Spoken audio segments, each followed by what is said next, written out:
Еженедельное совещание Кабинета министров в правительстве в связи с гололедицей открывается с вопроса о безопасности и беспрепятственном проезде транспорта на всех автомобильных дорогах. С самого утра на региональных автодорогах, подъездным к социально значимым объектам, задействовано более 30 единиц техники. По словам Минавтодора, такие же работы ведутся и в муниципалитетах. Далее перешли к событиям прошлой недели. Значит, хорошее мероприятие. Открыли памятник, еще раз слава благодарности всем Гамедовичу и фонду этому всему. Просто такое справедливость, торжество справедливости, наверное, вот так надо сказать. Из забвения вывели руководителя, семью, и племянница выступила так, что аж прям до слез. Этот памятник, говорит, не ему нужен, это детям нужен. Воспитать сейчас этих наше поколение.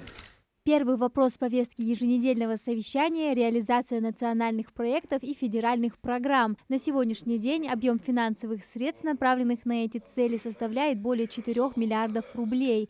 Из 38 проектов, региональных проектов, 30 паспортов мы уже утвердили в электронном бюджете. Работа продолжается.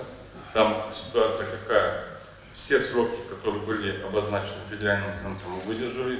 Нарушения сроков нет, но есть перенос сроков по формированию федеральных паспортов и региональных паспортов.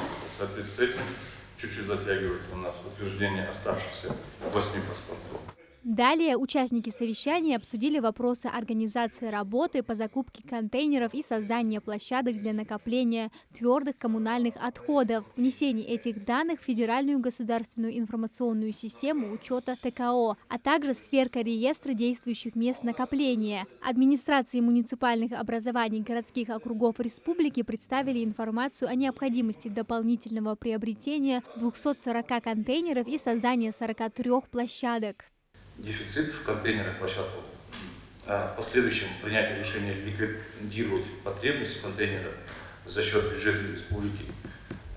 Для этого было выделено из резервного фонда правительства республики ушедшие 6 миллионов на приобретение порядка 300 контейнеров.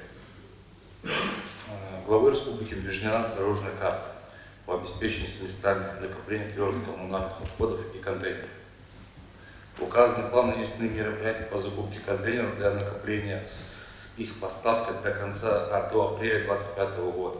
Владимир Сластенин дал поручение в самое ближайшее время разработать единый дизайн контейнеров. Также на совещании особое внимание уделили подготовке к культурным мероприятиям, которые отражают дух единства и патриотизма. В регионе ко Дню защитника Отечества и в памятную дату для нашего народа Минкультом запланировано более 50 мероприятий. Это выставки, лекции и различные мастер-классы. В рамках 81-й годовщины депортации имущего народа у нас тоже в каждом подведомственном учреждении пройдут мероприятия.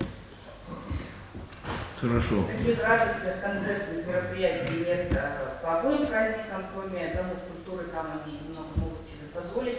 В основном это выставки, лекции и беседы с детьми будут проводиться, показ киноленты. Владимир Сластенин отметил, что к запланированным в республике мероприятиям нужно подготовиться основательно. Важно, чтобы жители региона знали и гордились своими защитниками, потому что благодаря мужеству и стойкости наших ребят мы уверенно движемся к победе. Амина Зязикова, Сулейман Костоев, Магаз 24.